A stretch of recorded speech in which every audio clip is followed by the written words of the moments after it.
Welcome to our members and friends who are interested in the history of Hanover, Etna, and our neighboring communities. We are delighted to have Bob Keene share his family history with us tonight. It is an exciting story about how a wonderful inn and winter skiing camp came into being. He and his wife, Jean, have served on our board of the Hanover Historical Society for countless years. We thank him for creating this program to tell us the story behind the inn and the folks that ran it over the years.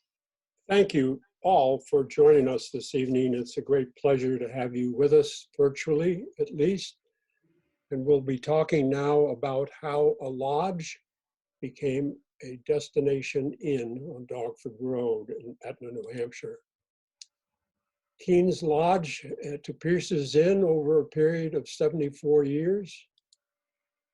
And a look down Dogford Road in the way that some of you may never have seen it. The sights and stories of tonight are through the camera of my father and myself, and they are based on my memory. And with the help of my brother and sister and Cindy and Bruce, we were able to put together the story you're about to see. But first off, I've got to, and most importantly, introduce you to my parents, Louise and Bob Keene. Dad graduated from Dartmouth in 1930. He and Mother met in a restaurant in the Grand Hotel in St. Moritz, Switzerland in 1928, when they were each visiting that part of the world with their parents. And my clever mother spied this handsome young man and decided that she was going to stay at her table even though her parents and sister left to go to their rooms.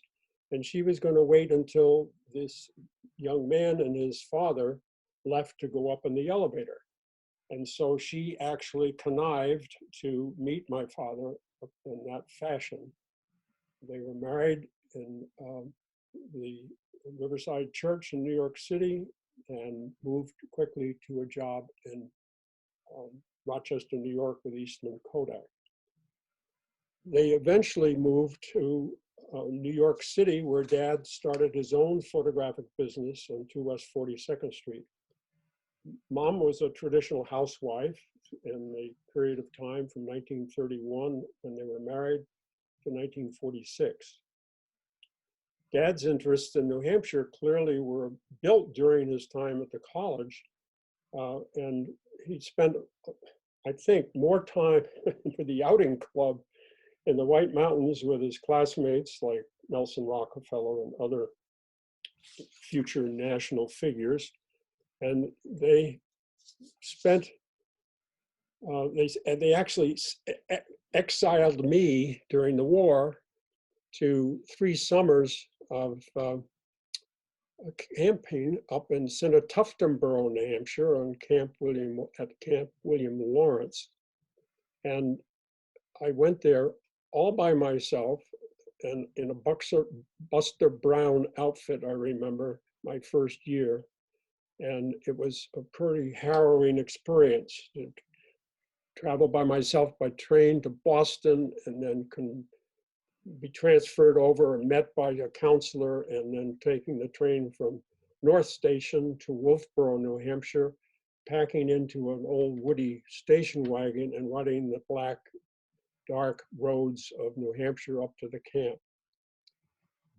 Eventually, the hectic nature of commuting on Long Island Railroad each day and the burgeoning housing developments after the war were what I think jolted my folks into thinking about the benefits of perhaps raising the children in the woods of New Hampshire. So Father went up to Boston in the late winter of 1946 to purchase the Spencer House on Dogford Road, which was for sale.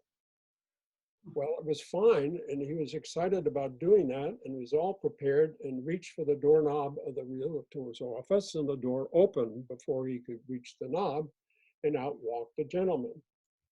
And by the time he got into the realtor's office, the realtor said, well, Keene, you're late. The guy who just left bought the Spencer farm. However, next door, there's a Jones farm that has 200 acres of land, 100 on either side of the road. There's a burnt out cellar hole, a barn, and some white fox raising sheds on the property. And other than that, it's there. And the 200 acres are available if you're willing to pay $1,800. Sold. Dad bought it, sight unseen, although I don't know for a fact whether he'd even seen the Spencer farm on Dogwood Road for that matter. The Spencer family, we became good friends with, and the only three people that I recognize are Molly, Jim, and Pat in this 1930 photograph. The house that they were going to purchase was this portion of the property, which is, of course, now the Nuts house, or was the Nut house before it was recently sold. And Dad enjoyed these people, and I learned how to respect elderly people of very slim means. One night, the three of us kids were invited to have supper at their house. And Mother had warned us ahead of time, don't ask for seconds and be very polite and so forth. And so we were nervously expectant of a nice visit with these three people. And we were served a nice meal with wonderful, wonderful Wonder Bread and stewed tomatoes with cream from their own cattle and their own cow, I would say, single cow. And it was quite an experience because clearly this growing young man would have more than happy to have a second helping. When we actually, after Dad purchased the property, late that winter, we drove up to Hanover to see where it was that we were going to be moving to. And I'm going to ask you to use your imagination in the next picture, because here we had driven for nearly 8 hours in a Ford Woody station wagon on the Woolworth route, Route 5 and 10, coming up from Long Island, and came up over the crest of the hill on South Main Street. And you have to imagine that in the center of this picture is a night lit image of Baker Library. And that's the image that was cemented in my mind for the first time I saw Hanover, New Hampshire. We were going to the Garapi's guest house. It still exists, as you can see it, modern day, a picture took recently, Reservoir Road in Hanover. And Earl and Helen Garapi had 3 small children, and my grandparents had stayed there when they brought their son to Dartmouth back in the 20s.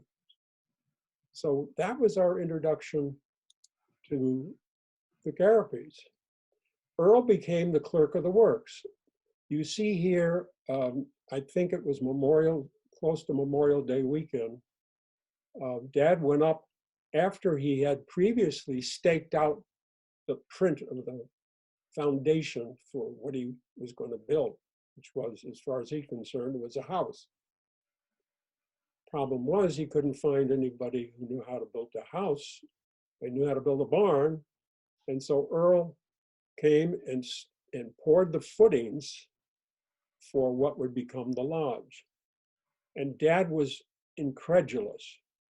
Earl, you damn fool, you didn't use the print, the stakes that I'd set out here, because he wanted the house longwise to the view. Well, instead, Earl staked it out as the narrow end of the building parallel to Dogwood Road. Well, Earl's comment was a flippant one. Keene, nobody builds a building cockeyed to the road. So he had to live with the consequences. As it turned out, if he had built the building the way Dad had staked it out, the expansions, the eventual expansions of the lodge would not have been easily done. So Earl and Lewis and Charlie became an integral part of our family. And Charlie and I grew up together, and we had a fun time.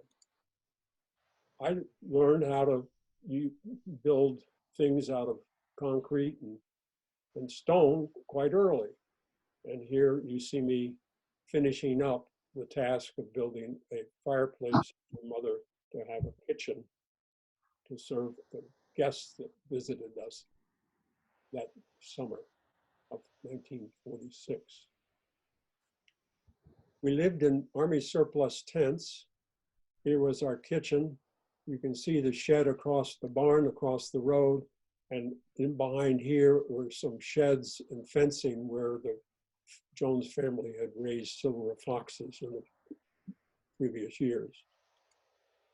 Once the building got started and we salvaged the beams and boards, we had to clean up the mess that was the barn. Charlie and I explored the cellar hole, which was over here beyond, to the right of this picture. And we found in the cellar hole the electrical box. And guess what we found underneath the fuses in the electric box? Nice copper pennies. So there's no wonder the house burned down. Dad was many things besides a photographer. And I, looking back over his almost 97 years of life, I'm convinced he was an addicted builder. He loved to build things, not only photographically, but physically. And over the course of his lifetime, he actually built more than 18 major structures in Etna and in Mexico. So the building, just to orient you, the building's timeline sort of goes like this. In May of 46, we started the original barn footprint, and over that summer did some building. Most of the building was done in 1947 when we actually moved ourselves after the house was sold in Long Island. We moved, still living in Army surplus tent as the house was built. And then after that, actually in 1948, incorrect here, the extension was added to it for living quarters, and a barn and shed were built across the street. In 1948-49, we got involved with housing students from an overflow crowd from the Fort Sayre Ski School in Hanover. And we had to add dormers to the building and an upstairs section with bunkhouses in order to accommodate what would be future ski schoolers. And because we had more people coming up and the large area on the lower floor was not sufficient to accommodate the dining area needed, in 48 and through 50, Dad had sold his business in New York City, and so we had to have a studio expansion, and he ended up building a ski tow. And then the final entrance extension was done, and if you enter the Pierce's Inn nowadays, there is a tree in the entrance area that supports the roofing beams that was added, and a chalet was constructed across the field near where the ski tow was. We originally hired these two GIs, Chet Pasternak, who lived up on Etna Highlands Road, where the Sibleys now live, and John, and I'm sorry to say I don't know his last name. And they were ones who knew how to build a barn. So that's what was started. Later on that summer, Dad was in Lebanon getting some supplies, and there was two GIs hitchhiking, and Dad asked them if they were looking for some work, and they said they did. And so this is one of the two GIs that came out, and still we had the Army surplus tents, so they lived in the tent. This vehicle is a much revered Brockway antique war surplus troop carrier truck that we used to carry much of the lumber supplies that we needed. Lumber, at least usable lumber, was not readily available in Etna at this time. I would also point out that the folks tried to get a mortgage with the Hanover banks. And essentially they were told they would not risk anybody building anything out in the sticks of Etna. The Lebanon Bank felt a little differently and finally gave them a mortgage. I had a buddy, Dick Schott, from Long Island, who came up and joined me the summer that we moved there, and Mom and Peter and my sister Susan, and then Dad's secretary, Maggie Lyons, who was really an extended member of our family, came and joined us in the work. Because I had gotten a couple of steers and had purchased 2 sheep from David Kroll, Dean's father, it was necessary to do some haying that winter to get enough feed for the animals that we were keeping. You'll notice along here the apple trees of the fruit farm, and there was lots of different fruits and raspberries and blackberries. It was really quite a well of wonderful summer nourishment. We had outdoor plumbing, and we quickly learned that you had to get out there and take off the frost around the seat if you didn't want a wet bottom in the wintertime. Later on in the summer of 40, well, I guess it was closer to 48, that we got power, and the power lines were fitted nicely into the building, but Dad insisted that the power line along Dogford Road in front of the building be buried underground. He didn't want to have any power lines in his view.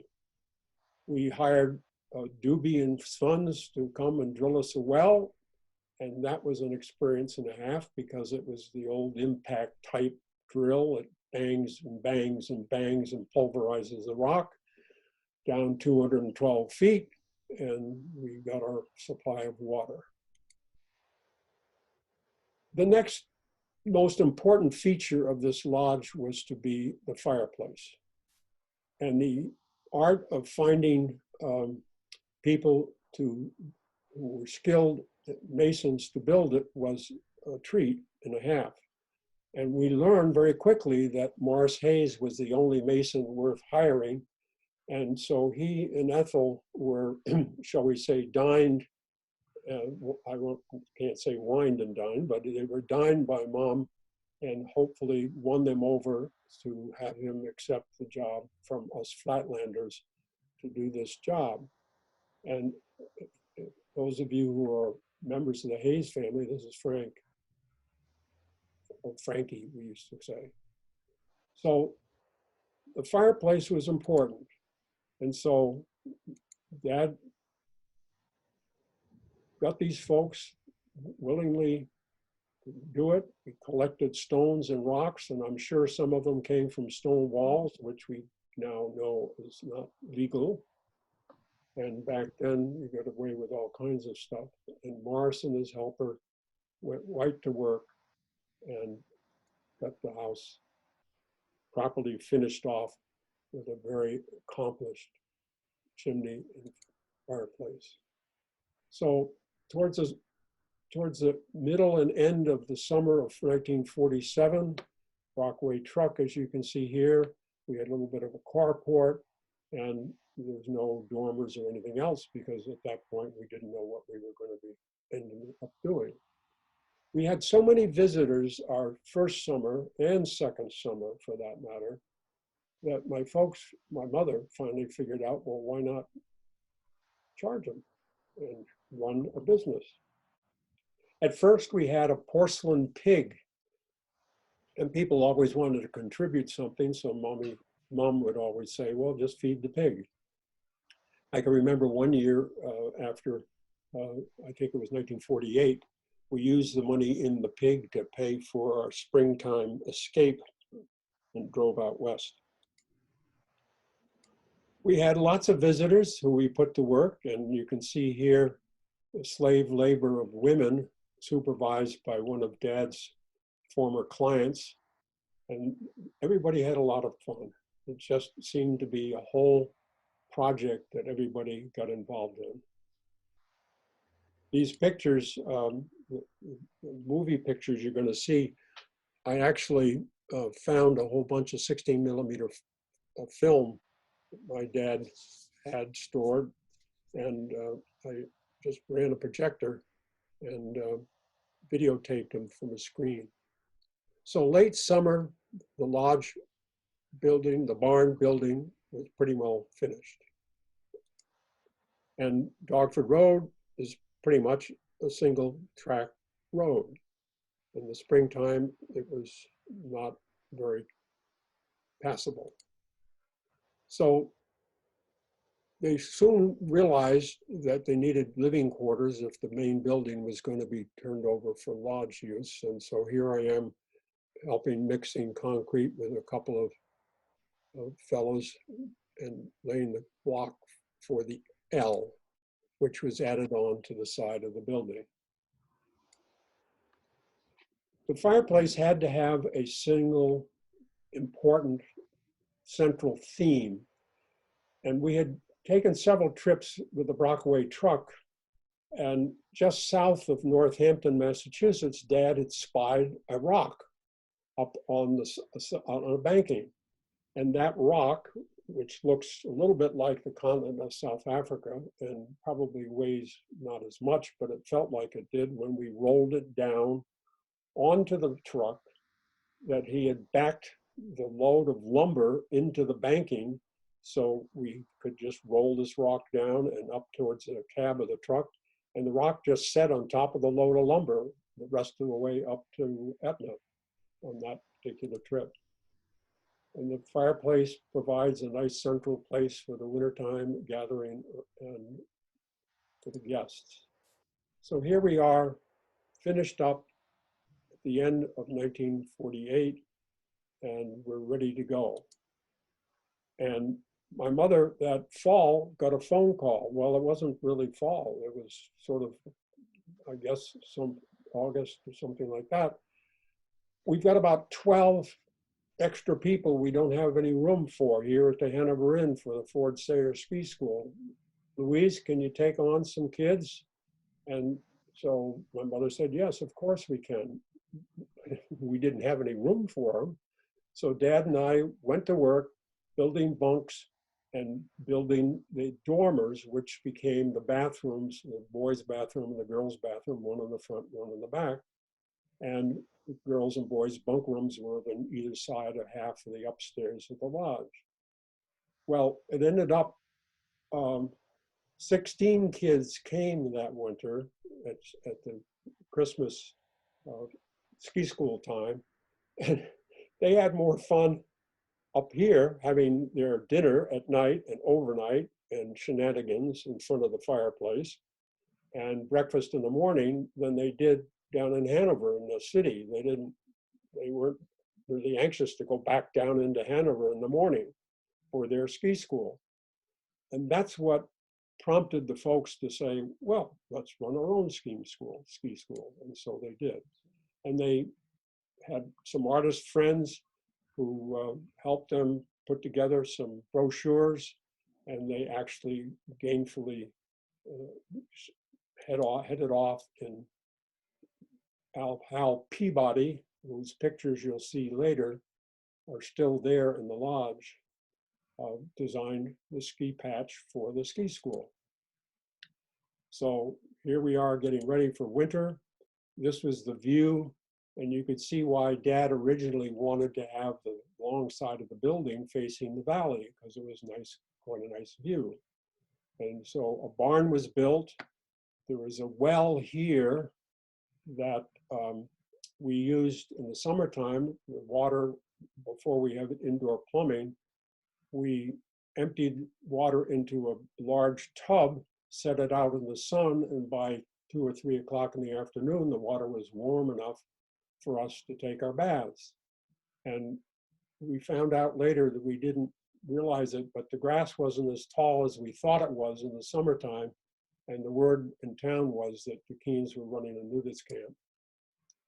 So in addition to not only building bunk beds and getting the room upstairs in the lodge built out, we had to build ski trails.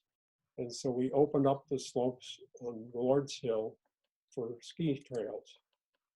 Dad also realized they're gonna expand the dining area, so we had to remove these beautiful trees in the orchard where there were pear and peach trees to accommodate adding an addition to the dining room. And so that became possible.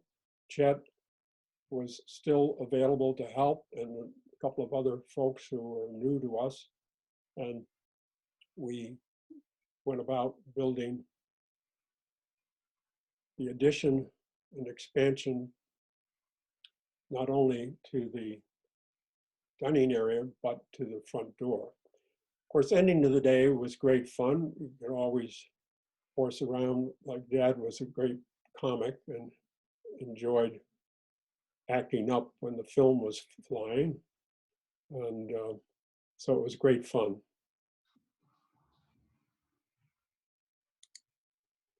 So here we are doing the framing, lifting the beams, getting them in place, and slowly getting the addition finished. Now, Mom here and Connie Elder, a neighbor up Dogford Road towards Hanover Center, were quite a nice pair. They worked very, very well together, and Connie was a wonderful additional member to our team.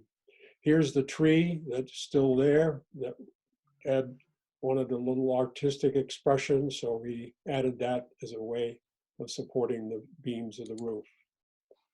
The hollow between us and the nut house, neighbors up the street, seemed like a logical place to build a pond. And so we went ahead and had the dam up, dug out. There was a stream bed there that added the water feature. The pipe was a joke in reality because the water eventually went underneath the pipe, and so that doesn't exist anymore. But there was a pond there, and so we had summer entertainment and winter entertainment with ice skating, and I would use my tractor and the snow plow to plow the snow off the ice, and we'd have a wonderful time. College reunion times were a great gathering point. People seem to enjoy the location as they do now with Cindy and Bruce, and they had a wonderful time. Part of it all was going and hiking up Lord's Hill, and if any of you have been up Lord's Hill lately, it doesn't look anything like this. Trees up there. Part of the ski schooler center was from Darien, Connecticut, for reasons that escape me at the present time. And they were a remarkable group. And they would love to play practical jokes. And so one summer, when a group of them were there, they hired or persuaded Ben Thompson, our unofficial, official events police officer, who with white gloves and uniform directed traffic at the corner of Main Street and Wheelock, came up to the gathering, and he had with him a warrant for the arrest of one of the husbands on charges of adultery. Well, the look on the face of the wife and husband of that couple was treasure. Well, they waited the pregnant moment they needed to wait for the joke to settle in before everybody burst out laughing. The same group would come up, pick up their kids at the end of the ski schooling week, and with fireworks and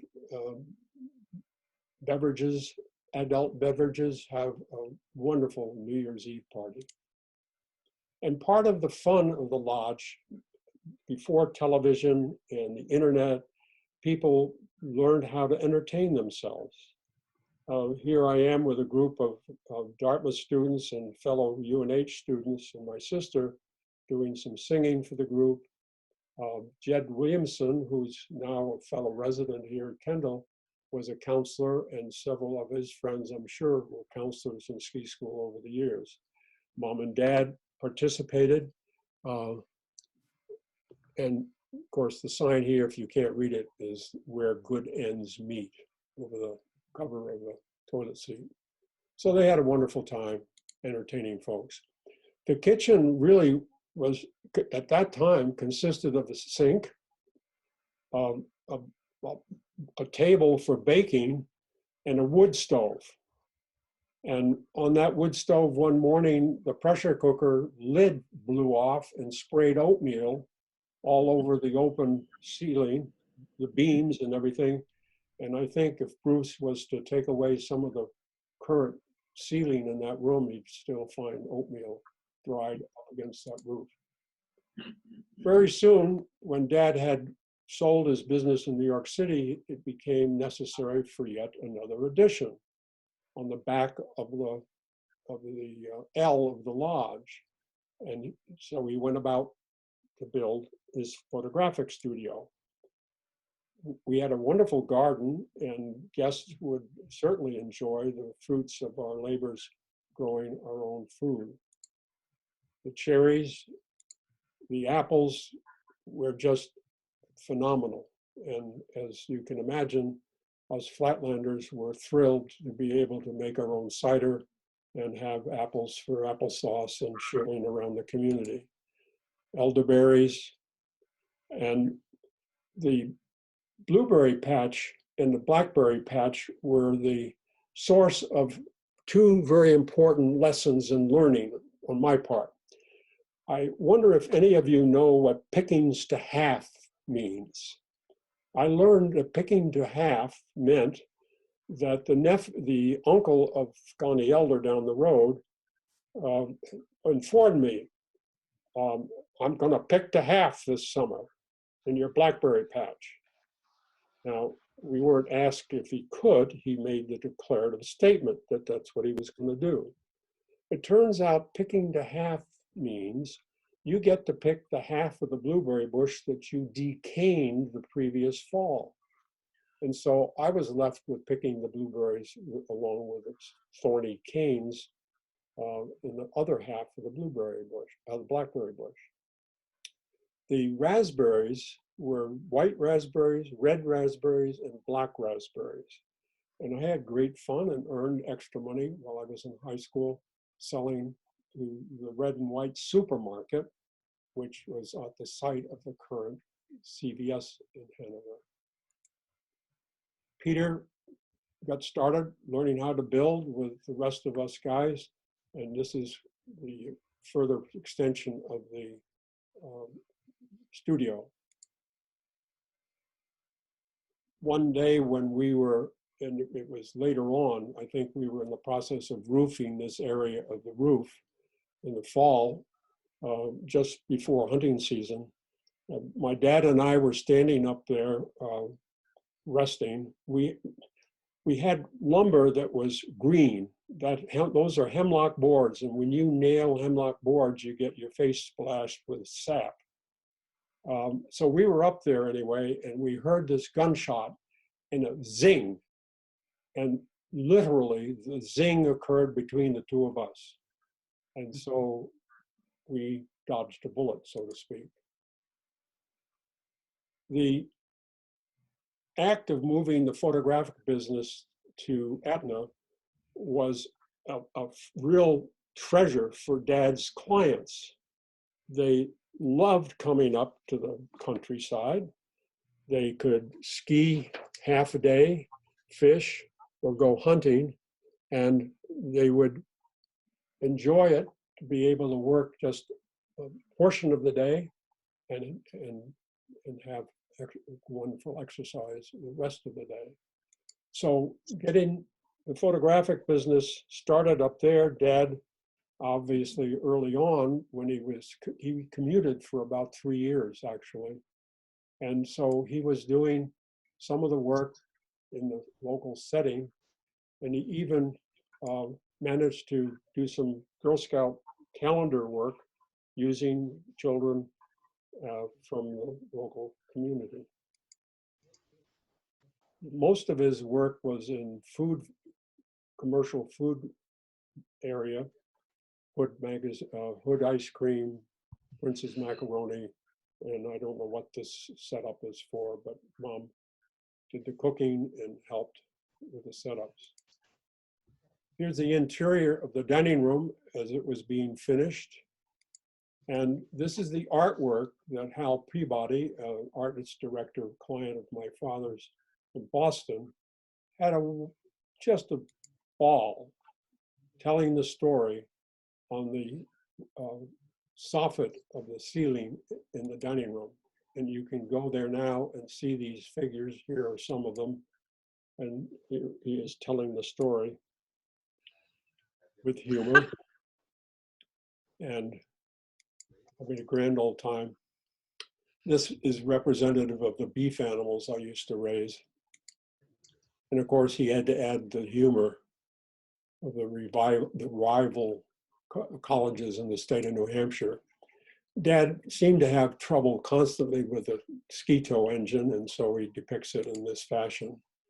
So basically, here is what Lord's Hill was back in the 40s, and the ski trails and the various layouts of the Skeeto and the lodge. The Skeeto was really a Rube Goldberg operation that Dad put together. He did not have much fun lifting the rope because he had a bum back.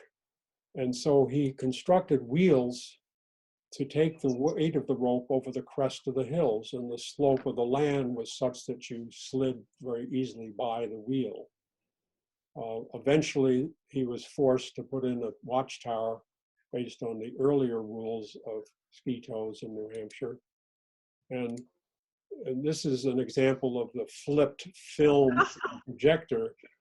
As you can see, they're going up. Apparently, it's on the left-hand side, their left-hand side, but in reality, it's the right-hand side. And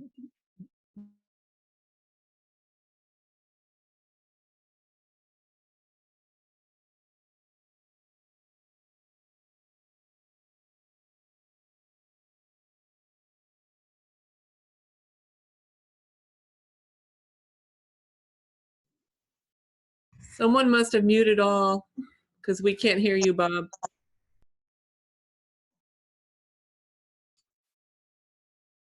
okay, thank you very much. The chalet was built that became a nice place for larger families to gather summer and winter. People came out on the weekends. It was a moderate ski hill, and young families loved to come and use the ski area.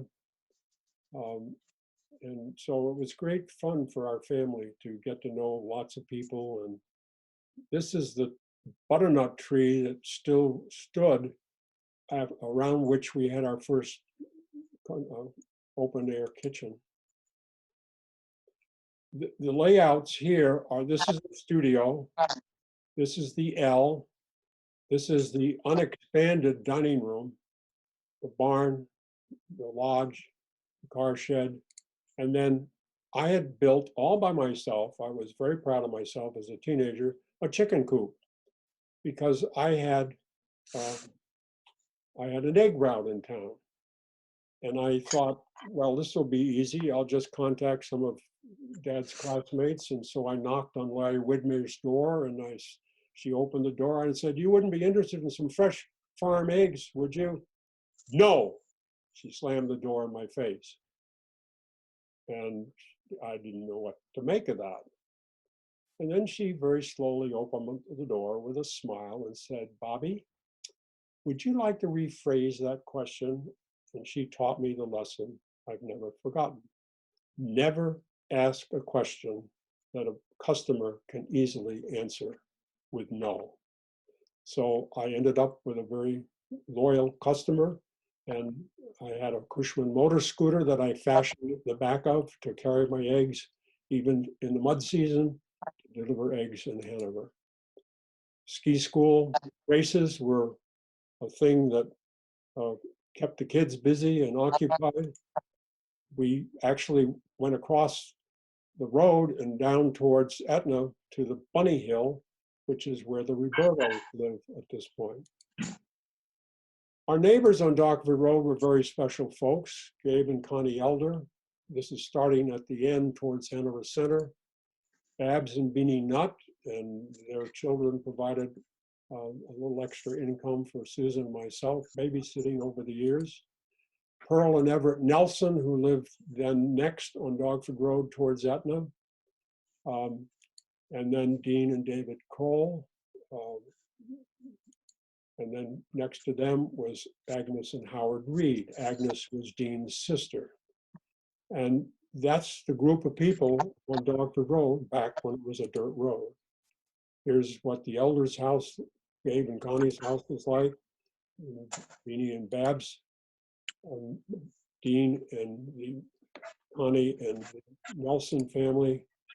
Everett spread lime on his fields from a wheelbarrow. Mother shamed him into buying Pearl a washing machine, I can remember, and she and her dog would head up to the top of Lord's Hill every morning to bring the cows down for milking. The folks held a nice anniversary celebration for them. This is Cliff Elder, and I believe this is Morris Hayes, and Joe Fogg, I think this is who this is, and Everett and Pearl. Dean getting his winter supply of meat. The state rules ended up killing this tow for Dad because they finally came out and said you cannot have any obstructions in the uphill rope. And I think by that period of time, the late 50s, early 60s, the folks had gotten to the point where they were willing and interested in moving on. So they went to sell the lodge. And it was eventually purchased by the Ashley family and the Pierce family. And it's still being run by a member of the Pierce family.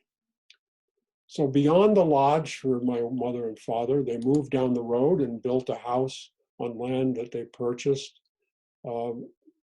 which I think was part of the old Forward farm and Tewksbury farm. And they built a house which is still there present, and then he developed Meadow Woods, which was a interesting endeavor.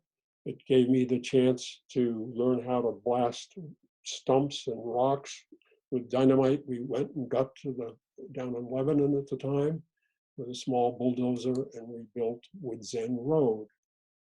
He needed to get a building for his photographic business, and so Dave, I want to say Dave Atwater, but I don't know that that's the correct last name, who was an architect, helped design and build what is now a residence. Soon they decided to sell the first house, and they built a second one, which is currently home to the Nunnallys. And this is the layout. It was not only a house, he had to build a barn and he had to build a garage. And we didn't count in the number of 18 each individual structure. It was the major structures there on Dogford Road. This is a recent Google map picture. This is Woods End Road. This was their first house. this was the second structure built, the studio. Then after they retired down to Mexico, they wanted to come up here in the summertime. For a while they lived in this barn, but mother decided she wanted a separate place, and so they built this log house next door. And I was given land to build our first structure here back in 1962. And Gordy DeWitt's place, now the Chins, the Tobiasons, which has been recently sold. Peter and Pearl, after Peter came out of the military, built a house here, which Ginny Kennedy lives in now. And then there are two other houses up here at this point, well, here and here. The Woods End Road area was just wonderful. Neat folks. We would gather every Christmas to cut Christmas trees from the tree farm that Dad had started across the road. And so the inn became, the lodge became an inn of destination. And the Pierces have wonderfully continued many of the traditions of housing and hosting people in their place. Cindy and Bruce are wonderful hosts. Bruce is the chief cook and bottle washer, I understand, when Cindy is not doing her lecturing around the country and the world, for all I know. She takes care of the booking. And they have stamped the place with their emblems and have a wonderful service for people who like to do bike trips and ski drawing and meals, meetings, reunions, and overnight gatherings, wedding parties, whatever. And the lodge is still the lodge. It seems like the same old home that I had growing up. The tree is still standing and welcomes people. And it's a symbol of and a tribute in actual fact. And that tribute was enhanced by the fact I found the bell that we used to use to greet everybody as they arrived and when they departed from the inn. And I joyously was able to present that to Cindy and Bruce a few weeks ago. And it all is a tribute to the innkeepers of Dogford Road, Bob and Louise Keene and Nancy and Reggie Pierce.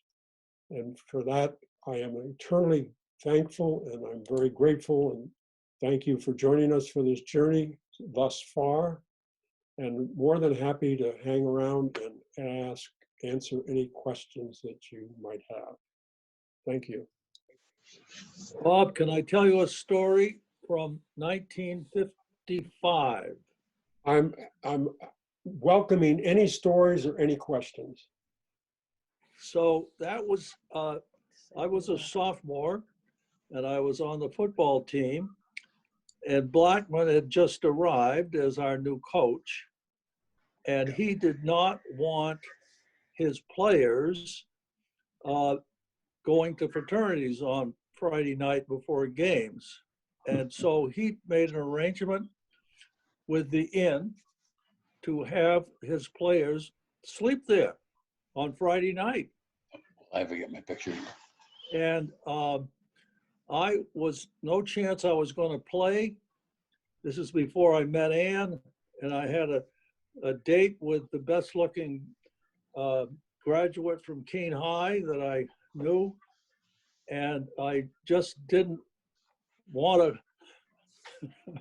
to go to the inn where, but I did have an excuse.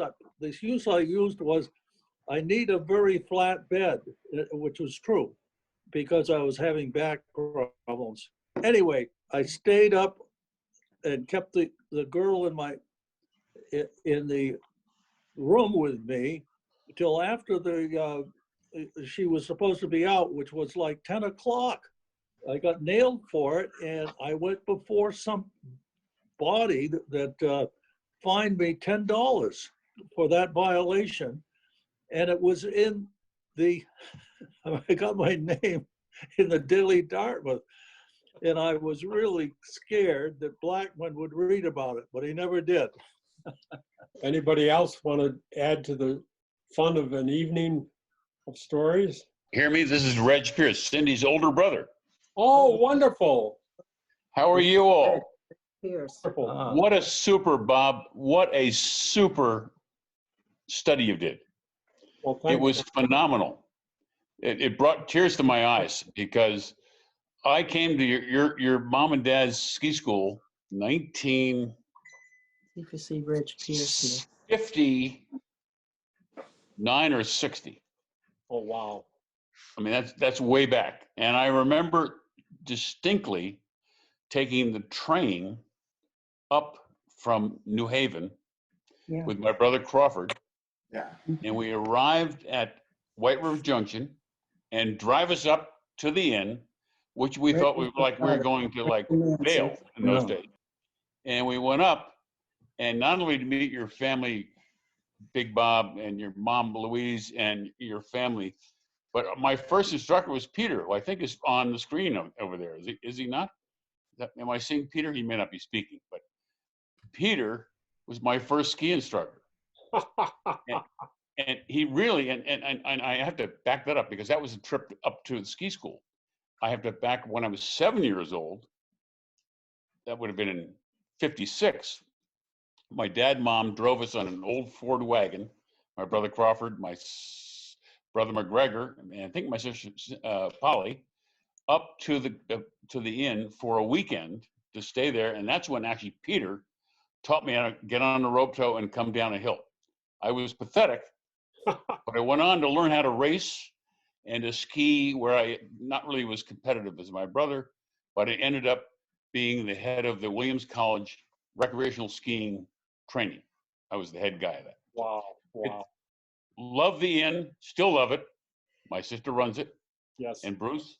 But what a great story you've told. Well, it was I left out the part about my girlfriend at the time and I going down and being chaperones on the train coming up from New York or Boston. And It was a good deal. that was lots of fun. So if others want to chime in, introduce yourselves and unmute yourselves. Yeah, hi, Jed Williamson. Yeah. And, yeah, I was probably on that train escorting that young man because I started teaching at the school in 1956 when I was a senior in high school, and my brother was junior at Dartmouth. And I did that for 5 years or until it ended.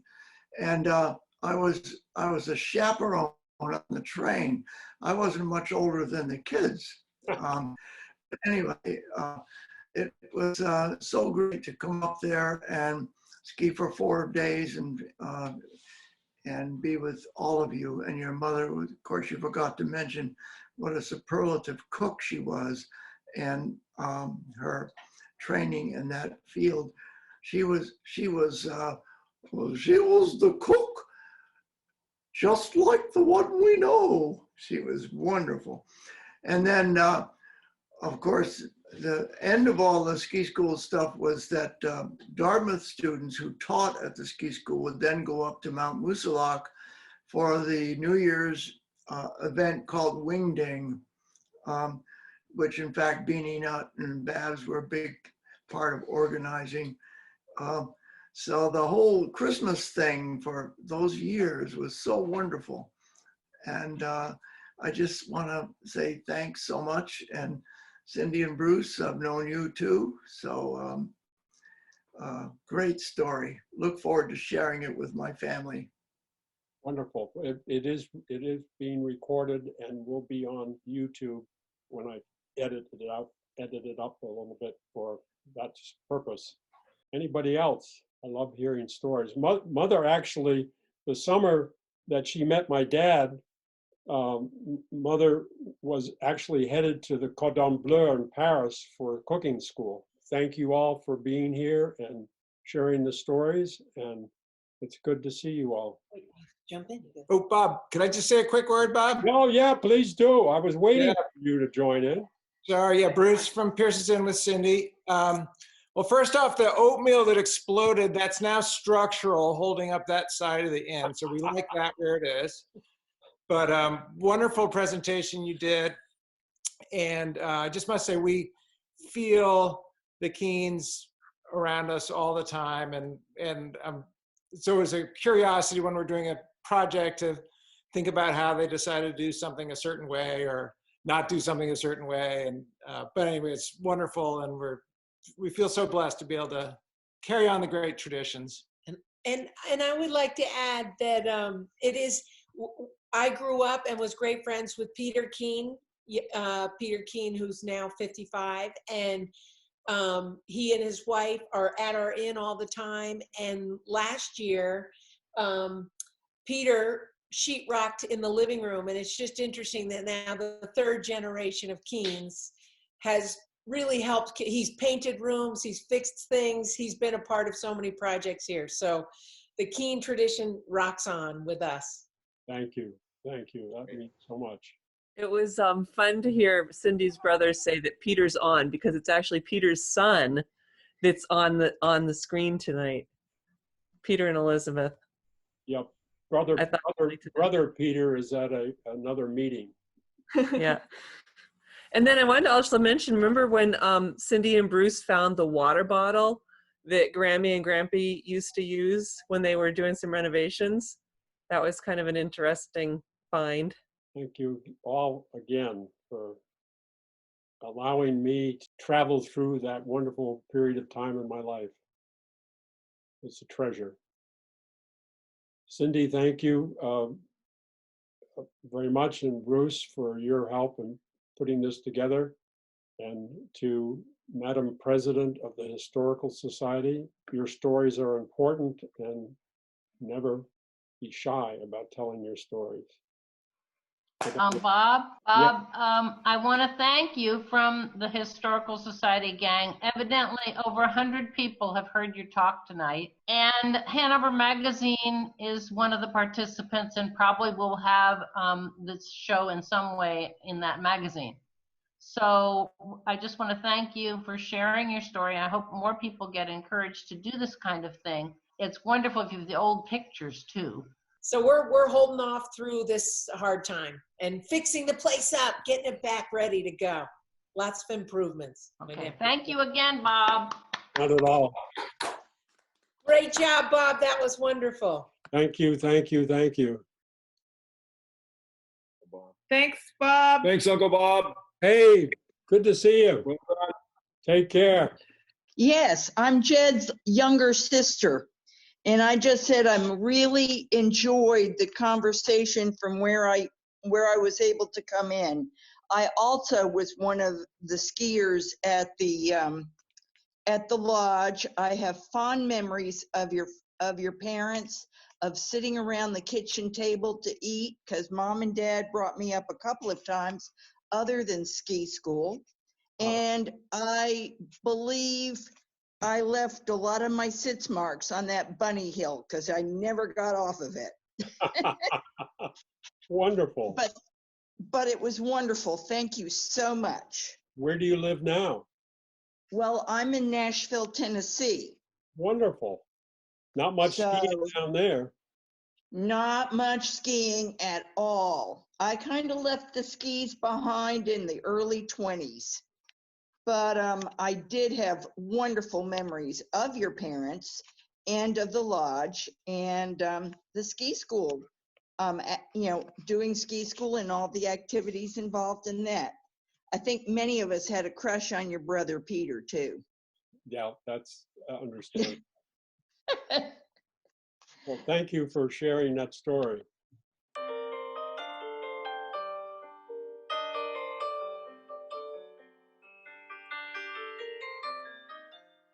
Deep in the hills of Etna, New Hampshire, lies a place known by many, but with a history that most are not familiar with. Behind Pierce's Inn lies a dormant ski hill that ran from the 1940s to the early 80s. While the trails are still there, the rope tow is no longer. To this day, there are remnants of the ski lift that stand as a reminder of what was once a busy little hill that taught many how to ski. In the past few years, a push to beat back growth has rekindled the spirit of Lord's Hill. This is the story of the family-run ski area where I grew up.